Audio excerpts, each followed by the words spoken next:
साप्ताहिक सत्संग में लाओ, वरिष्ठ लोग उनको समझाओ। अगर माता पिता की बात बच्चे नहीं समझते हैं तो दूसरे सत्संगी जा करके उनको समझावें, अरे चलो भाई कम से कम सत्संग में ही चले चलो, वहीं बैठ जाओ।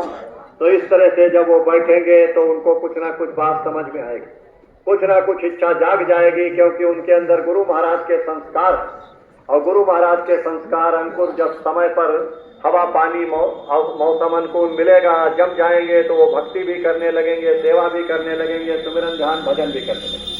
तो ये एक अभियान ये हमारा आपका ये 15 तारीख से 21 तारीख तक के लिए चल रहा है कि गांव-गांव में जाओ, और इसकी योजना ये बताया है कि जहां पड़ाव पहले से सारे निश्चित कर लो, 2 दिन पहले उस पड़ाव के अगल बगल के गांव में प्रचार होना शुरू हो जाए, और जो सत्संगियों के बच्चे हैं, तरुण हैं, जो संगत में आते हैं या नहीं आते हैं, उनको ये बताया जाए कि भैया चलो 2 घंटे के लिए चले चलो, चलो 1 दिन के ही लिए चले चलो, वहां पड़ाव पर चलो। और जो आपके समझाने से इस सत्संग में आ जाए, पड़ाव में आ जाए, उनका बायोडाटा नोट करें। और उनका बायोडाटा कौन नोट करेगा? तरुण ही नोट करेंगे। जिम्मेदार किसी एक तरुण को जिम्मेदारी दे दें कि देखो आप ये बायोडाटा नोट करोगे, तो सत्संग में बता दो कि ये बायोडाटा नोट कर रहे हैं, इस जगह पर बैठे। पहले से वो प्रोफार्मा जो उज्जैन आश्रम पर बना था वही पुराना प्रोफार्मा लागू होगा। तो उसी हिसाब से जो जो सूचनाएं उसमें हैं, उनको जो तरुण यहाँ पर आवे तो कोई एक तरुण उनका बायोडाटा पूरा नोट कर लेगा, इसकी सूचना आप ऊपर केंद्र तक भेजो। और ये तरुणों का भी काम हो जाएगा, साथ में जो बड़े लोग हैं उनको भी सत्संग सुनने को मिल जाएगा, उनको भी कुछ बातें प्राप्त हो जाएंगी, तो उनका भी लाभ होगा। तो इस तरह से अपना ये तरुण संगठन का काम चल रहा है, लेकिन अभी इसको हाईलाइट नहीं करना है। अभी तरुणों के नाम से ना कोई पर्चा छपेगा, ना कोई बैनर छपेगा। अब ये जिम्मेदार लोग तरुणों से अपनी काम ले, उनको जिम्मेदारी में रखें, उनको सिखा दें और उनको सारी जवाबदारी बता दें। उनको धीरे धीरे गुरु महाराज भी फोर्स दे रहे हैं, केंद्रीय कमेटी भी फोर्स दे रही, प्रांतीय कमेटी भी फोर्स दे रही, ये तरुण अब आगे आ जाए, क्योंकि अब हमारा आपका समय पूरा हो रहा है। पता नहीं कब सांसों की पूंजी पूरी हो जाए, हम लोग बुढ़े लोग चले जाएं।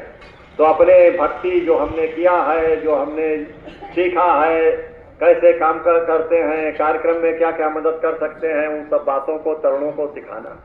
और तरुण लोगों का भी ये कर्तव्य है। देखो सिखाएगा कोई तभी जब आप सीखना चाहोगे, जिससे कुछ सीखना चाहोगे उससे नम्रता से बात करोगे, उसका सम्मान करोगे, उसको ओवरटेक करने की कोशिश नहीं करोगे। ओवरटेक तो हाईलाइट तो आप अपने आप हो जाओगे, जब सेवा करेगा वही हाईलाइट होता।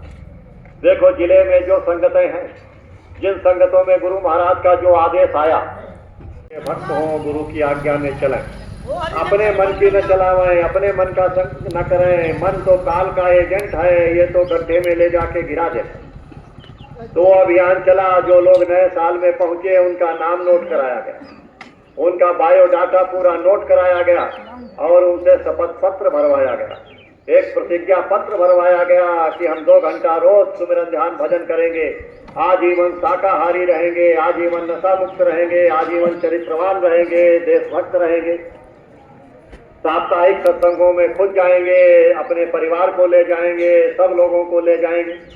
आप जब तरुणों से ये भराया गया, फिर अभी बीच में अब उज्जैन के बाद में और कहीं यह अभियान नहीं चला।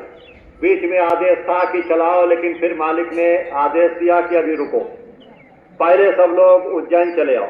तो 7-8 फरवरी को उज्जैन में गए लोग अभी, तो वहां पर भी कुछ प्रस्ताव पास हुए कि देखो अभी तरुण लोग अपनी योजना स्वतंत्र रूप से कोई नहीं बनाए, अलग से कोई योजना नहीं बनाए। जो जिले के जिम्मेदार हैं, इन लोगों के अंडर में तरुण लोग काम करेंगे। ये जिम्मेदार लोग, जोन के जिम्मेदार, जिले के जिम्मेदार, प्रांत के जिम्मेदार, केंद्र के जिम्मेदार जैसी योजना बनाएंगे, उस योजना के अनुसार ये तरुण काम करेंगे। और तरुण लोग और जो जिम्मेदार हैं वो जो भी योजना बनावे तो उसमें तरुणों को जरूर शामिल करें। यानी 15 साल से लेकर 40 साल के बीच में जो सत्संगी हैं, जो नामदानी है, उनको तरुणों की संज्ञा दी गई। तो 15 से लेकर के 40 साल के बीच के जो लोग हो तो सत्संगियों को ही इसमें लेना, नामदानियों को ही इसमें नाम लिखना। ये नहीं कि कोई भी आ गया कि हम शाकाहारी हो जाएंगे, हमको लिख कर दो, नहीं, अभी नहीं। जब आप शाकाहारी हो जाओ, नशा मुक्त हो जाओ, चलो गुरु महाराज से नामदान ले लो, सुमिरन ध्यान भजन करने लगो, तब तरुण समूह में आपकी भर्ती हो।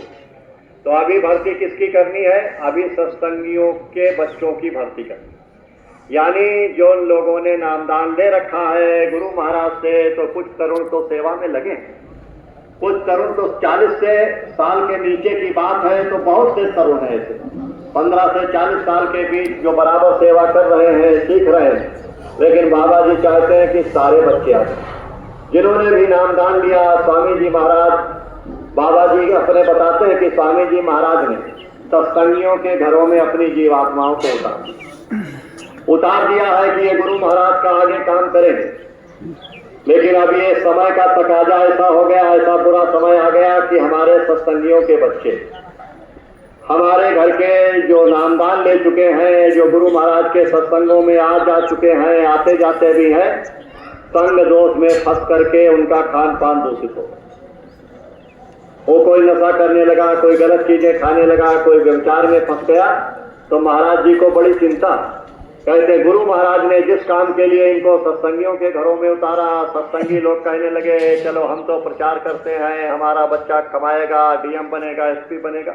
अब दुनियादारी की इच्छा सत्संगियों के अंदर जाग गई, अपने बच्चों को सत्संगों से दूर कर दिया। और जब सत्संगों से दूर कर दिया तो शिकायत आने लगी कि बच्चा नशेड़ी हो गया, बच्चा शराबी कबाबी हो गया, बच्चा व्यभिचारी हो गया, माँ को मार रहा, पिता को मार रहा, उनकी आज्ञा का पालन नहीं कर रहा, उनकी नाक कटा रहा।